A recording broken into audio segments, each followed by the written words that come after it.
ang panggigigil ng Yudore Giants sa bandang mid.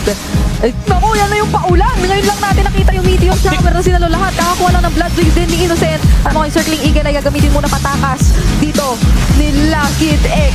Dahil Masyado nasa likuran. Si Innocent actually tinanggap din nila yung damage nung mga basic attack dito. Dito penalty zone, ginamit na ni Cram. Pero lumalaban pa rin dito pag rin sila pag ultimate ng Aurora. The backline, mapamatay si Royal Mid. Pero nandito na si Benny. speaking of, nababawasan na agad ngayon si Kid X. Pero si Innocent, mahanap pa siya dito agad. Si Sekai's ba nakasecure ng ating Lord? Inalaban naman ito ng Yudore Giants. Pumasok na nga, may Frigid Blaze here. Oh my Si Benji goodness. nag-clear.